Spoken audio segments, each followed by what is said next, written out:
Stories and lessons from people whose lives changed in a heartbeat when catastrophe struck. This is Crisis in the First Person. Here's our host, Howard Price. And thank you, Andy Field, and thanks to you wherever and whenever you're watching the second installment of our occasional series of podcasts we call Crisis in the First Person. These are stories and lessons from the front lines of catastrophe, from the people who survived them, or in the case of today's installment, managed them. In the wake of two devastating hurricanes in the southeast United States, and the wildfires that have scarred greater Los Angeles, on this installment of our podcast, we're going to be discussing the reignited debate over the future of the Federal Emergency Management Agency, FEMA, and what the new administration wants to do with it. And when it comes to FEMA, our guest today, well, she really knows what she's talking about, knows whereof she speaks. Andrea Davis is a veteran of the agency and one of my dearest friends and most respected colleagues in resilience and crisis management. Following years of distinguished service in the public and corporate sector, she's gone on to found the Resiliency Initiative, where she currently serves as its president and CEO. Andrea, welcome to Crisis in the First Person. Thank you, Howard. I'm very excited to be here. So, Andrea, let's get right to it. You're a certified emergency manager, a business continuity professional, and in your astounding roles with FEMA during Hurricane Katrina, your leadership positions in a number of nonprofit emergency response organizations like the Red Cross, your work at the Federal Reserve and at Walmart and the Walt Disney Company, where you ran crisis management planning and response. It's fair to say you've seen the good, the bad, and the ugly when it comes to unified response to disaster. You're an emergency management Hall of Famer, and for our audience, yeah, that's a thing. Your role with FEMA specifically during Katrina was sprawling in scope.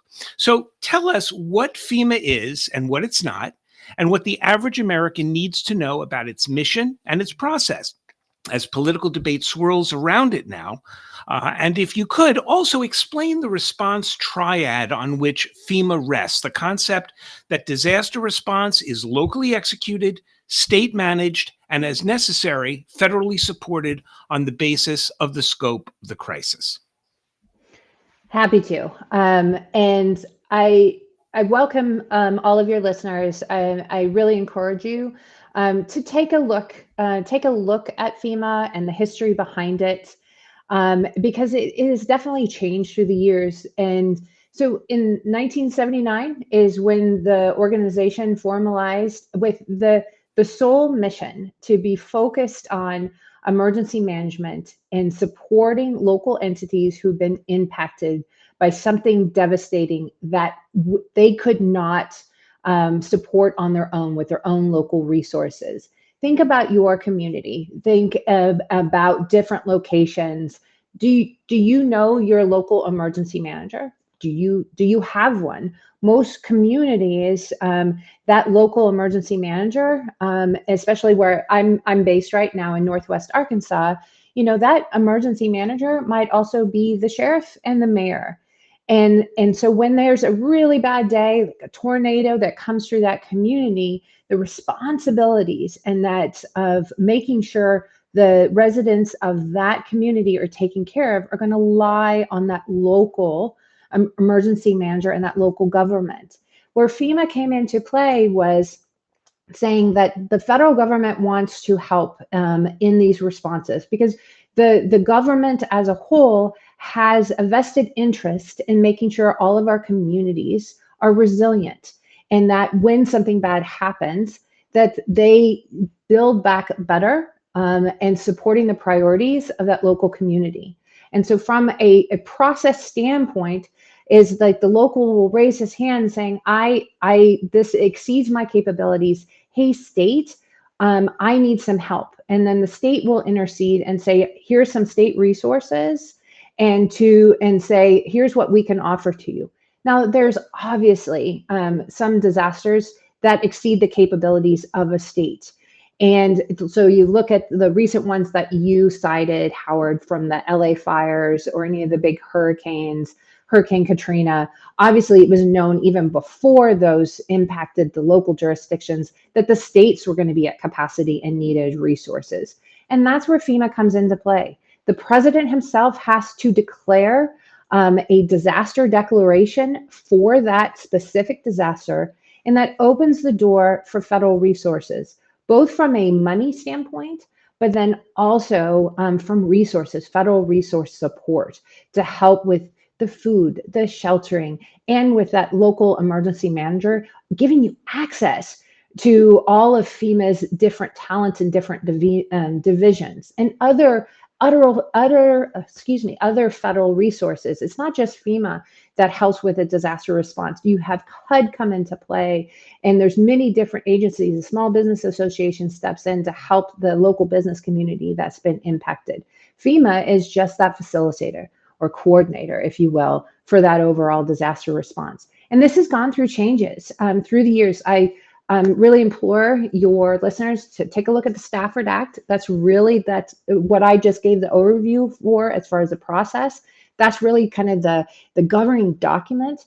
But then there's been reforms. Post Katrina, we had the Hurricane Katrina Reform Act because the system didn't work. It wasn't meeting the needs of that local community, specifically in areas throughout the state of Louisiana. And so we had the Reform Act to say, FEMA, we need you to respond and help us recover differently. And then fast forward in time after Superstorm Sandy, which I know, Howard, you were impacted when you were at ABC. We saw an iteration of reform to FEMA in their process, trying to expedite the bureaucracy. Because when you think about it, from just being that local EM, and that's how I got my roots. I was in San Francisco with their Office of Emergency Management, which is one of the bigger ones in the United States. But being that local EM and just saying, hey, I just suffered a really bad day, and you want me to fill out like 15 different documents and talk to 15 different government people, both at the state and the feds.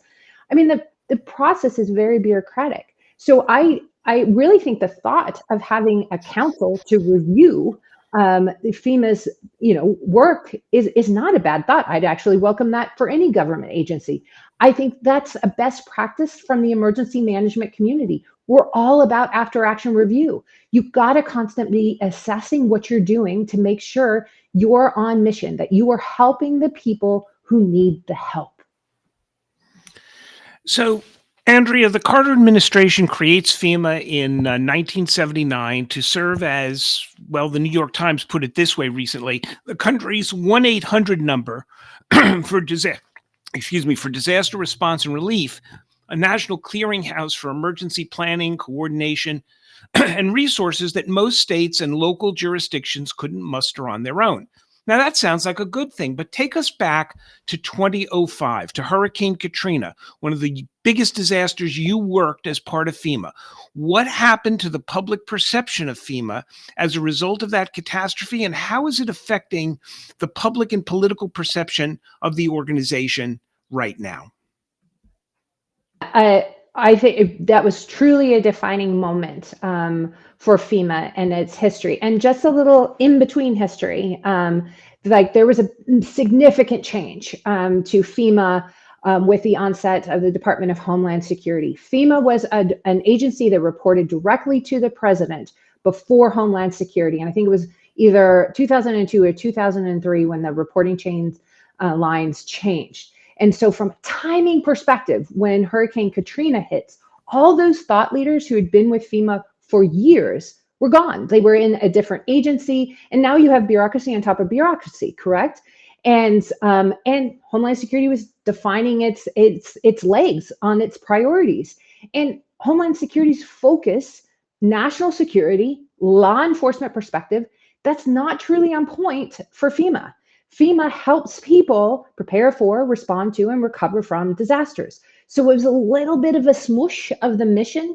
And you see at that time, FEMA start adapting another part of its mission to protect people, which is a variant of what they do. So I do want to make sure that it's clear that there was a significant leadership change for the organization pre-Katrina that had a devastating impact on the response. But that the failing of response was owned by all local, state, feds. The federal government cannot come into a state unless they are asked. There was no federal declaration until days after we even see the devastation. The people are on the roofs. There were some families that were on the roofs for weeks, Howard. It was a deplorable display of a structure in the United States of America, one of the richest countries. And with the Katrina Reform Act, it was said, right? The people spoke. We're not going to allow this to happen again. But the feeling, it was a true leadership challenge for all organizations. And when you have a local mayor who did not have plans in place to support his community that was completely underwater and not ask for help of the governor, the federal government is paralyzed. And so the thought of saying, blow up FEMA, give the power to the states, it's already there. That's the process. But if along the chain, you don't have the ask for help, you can't, we have posse comitatus. You cannot send in the federal government into a state if they are not asked. Now, the Katrina Reform Act definitely said, hey, you can declare an emergency declaration. We know this is going to be bad. We know feds, we're going to need help. And so FEMA can pre-stage so we don't have the devastation that we saw in Katrina. But you want to have those guardrails. So you do not have a federal government that assumes control too soon and doesn't listen to what the locals need. And we see that with Katrina, Howard, like even as we get into the recovery, and that's when I joined the recovery office down in New Orleans, it was year 5. There were still homes, Howard, with search and rescue tags that said how many people had died there. Can you imagine if you're a child and you're walking past that every single day to go to a school that hasn't been rebuilt because of all of the red tape and because they didn't want to rebuild segregation era schools? Why would you do that? Why would you build a structure that is going to be obsolete the moment you build it? And so you see action, you see the community come together and say, no, this is what we want from the federal government. And it was a petition to Congress to do the recovery school, build a whole recovery school district. It was the first single settlement from FEMA so they could rebuild all of New Orleans school back the way the local community wanted it. But that was 6 years after Katrina. If you are that person who has lost everything, you had to go through the FEMA recovery process and be denied and denied because you didn't have the paperwork. And I'm putting it on this is the individual, not even the public assistant. Can you imagine your impression of FEMA? And you're blaming FEMA, right? Because that's the name. That's where the money's coming from, even though the money is being funneled through the state and to the local government who's made the request. And it's that if you were that person, yeah, you're going to say this didn't work for me. And we're seeing it right now, Howard, in LA. This is 20 years after Katrina. We're seeing this right now with all of the residents, especially in Altadena. It's very similar to me. You had kind of historical home ownership and a historical African-American neighborhood, impacted, lost everything. They didn't have fire insurance. One, they probably would have been dropped anyways. We're seeing the insurance companies do it, but they didn't have it because they didn't have to, because they didn't have a mortgage. They're in an area that the costs, and I know that was my home, that have increased exponentially. So they can't afford to rebuild. And now they're stuck in this process of, hey, I need help. I'm going through the FEMA process and I have to give them all this paperwork, but it just all burnt down.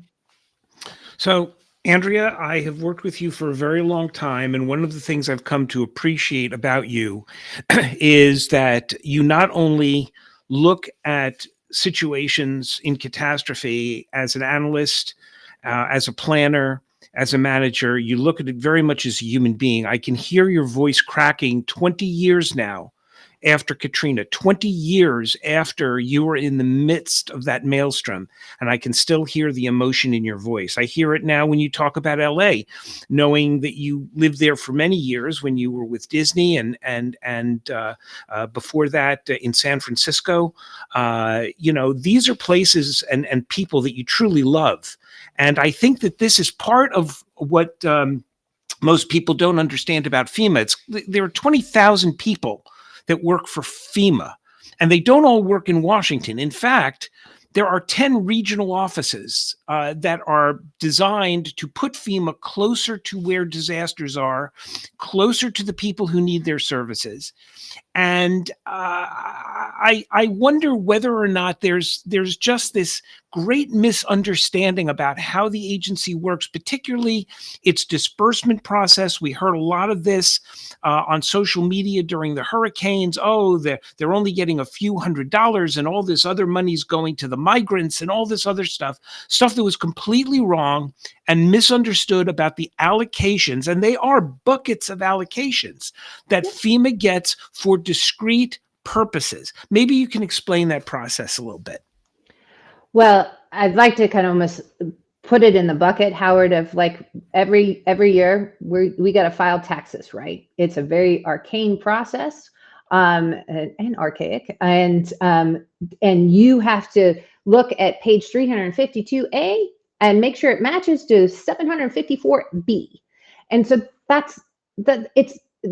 we're used to a bureaucratic process, and there's whys behind that. But again, when you've gone through a bad day, it's really hard to maneuver that process. And yes, FEMA has, from an individual assistance, they're looking at how many people have been personally impacted. They're looking at that totality of the number, at least financially, so they can give individual assistance, IA. And this, again, is funneled through the local Office of Emergency Management up to, sometimes it could be a county relationship, then county up to the state, and making these requests and saying, here's our needs. And it seems like that's so bureaucratic, it takes so long. But as far as like opening those channels and in filing the correct paperwork, if you're familiar with that process, it's easy to do because you know it, just like your taxes. But say you get into with your taxes, you can't do that easy form anymore, and you got to go the standard 1040, or say you open a small business and then your taxes become nutty.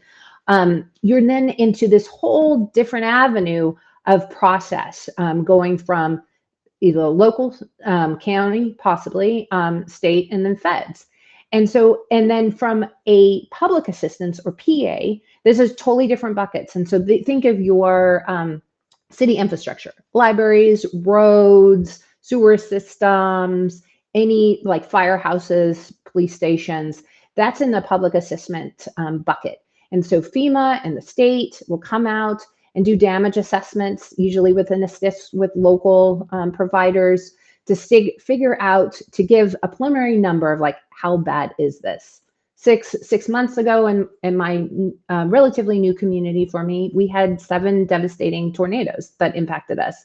And so within a number of days, we had the professionals come out, both from the FEMA side, state side, to do preliminary damage assessments to kind of get a number of what does it look like? Is this the millions? It's the billions. And again, that just opens up a door to start then this recovery process. And it is just that, Howard. It's a process. It takes a long time. And in this community, in Northwest Arkansas, we've been rather fortunate in not having a lot of large scale disasters. This was a big deal. Our local Red Cross has 2 staff people. I mean, and so we weren't equipped from even an immediate response to go into this recovery efforts. So think about that from a knowledge of understanding FEMA. If you're a community that, knock on wood, hasn't been impacted by something that has kind of reached through all these, these checks and balances and gotten federal assistance, you don't even have any awareness of what this process looks like until you've lost everything. And Andrea, I'm going to jump in there because that takes me directly to my next question, which is the current administration believes that drastically reforming FEMA, maybe even doing away with it altogether and sending the money and other resources that it gives to FEMA directly to the states would be more effective and efficient when disasters strike. They say it'd be less costly to taxpayers and would help faster. Do you agree with that? I don't agree with it. And it goes back to your point, Howard, of saying, I think there's a misunderstanding of process. That is what it is today. The states manage a disaster. It is what it is today. The federal government listens to what the state says are coming from the damage assessments and opens up funding streams. It isn't like FEMA's sitting there holding these resources in purse strings. No, they have to be asked, and they have to go through the process, and the state has to ask them. So I think it's lack of understanding of how it works. And I'm not a proponent of just throwing the baby out with the bathwater, but what I am a proponent of is, hey, let's look under the hood. All of us should be prepared to go through an audit and look at how we've been doing things. Today is not 1979 when FEMA was formed. It is not 20 years ago when Hurricane Katrina happened. We have had lessons learned. Are we using those lessons learned? I mean, it's so hard because, right, an after action review should be done devoid of politics and personal influence and all that jazz. But you and I know emergency management is the most political field out there because it's all about money. And it's all about sometimes who you know and who's the squeakiest wheel when you're going through this process. If you're that local EM, you've never experienced a disaster, you have no clue about the state process or the FEMA process. You have no clue. Who do you think jumps in front of you? That local EM who does know the process. So, Andrea, I'm glad you used that line, throwing the baby out with the bathwater, because that was actually the first few words of my next question. Are there things that states and localities simply can't do, even with more federal money flowing directly to them, that you actually need a FEMA to provide and coordinate? I'm thinking here not only about resources, but about expertise, planning, risk management, assessment, mitigation. Would a better solution be elevating FEMA to a cabinet position, an executive level agency outside the Department of Homeland Security where it currently resides? I am hopeful that comes out with this council that's been appointed to review FEMA. I do, but since I worked with the agency before it was under Homeland Security, and then obviously for the agency when it was put under, I personally felt that it was much better to be a direct cabinet level position straight to the president. I think there's, again, because this process can be so convoluted, and you sometimes will miss the priorities of that local when it gets, the telephone game all the way up to the president. It would give greater transparency on the situation, and that you would have more visibility. And sometimes with visibility, you feel like you have more control. And just eyes on the process that I honestly don't believe, something that's been so embedded in our culture. And if you look globally, the resource that we have with FEMA, I don't feel the right thing to do is rip it out. Again, there's probably avenues, like with anything, that we can make it more efficient. And where your point, Howard, really looking pre-disaster, looking at those hazard mitigation grants that come out, and if you take a hard look at some of the grant funding that came out under Homeland Security, obviously much more to secure, facilities and stuff. But if we could look at some of the lessons we learned from that, because I was in San Francisco when the money was flowing, right, for all Homeland Security things, and millions of dollars. And it wasn't, this is not a bash on local communities, but if you're told, hey, you just fill out this form because this is a high risk area, and even if you're in the middle of nowhere, we're going to give you millions of dollars to buy tanks, people are going to do it. But the problem is now you have all this stuff in the middle of nowhere. No one knows how to use it because the money wasn't for training people. It wasn't for creating plans on how to integrate that into your emergency operation plan, because for the longest time you kind of put security stuff over here, as opposed to putting it under, hey, a crisis is a crisis. We have emergency management professionals, almost like where we got with COVID, right? Oh, we're not going to have FEMA, facilitate this national crisis until like 3 months down the road. And I'm like, well, we should go to the people who are professionals. And so I really think it's so layered, and the resources that the states receive today, pre-disaster, are significant. And we're only been kind of all the sound bites, right, have been about, oh, disasters and you should have done da da da. And well, okay, that's great, because we're always going to have finger pointing after a crisis, because one side of the house is going to say you should have done that, and because you didn't listen to me, this is why it happened, which isn't true. Let's take a step back. Have professionals take a look at this, and if there is something broken in one of the streams, from from a recovery standpoint, from a mitigation, from preparedness, that's my biggest worry, Howard. It's preparedness.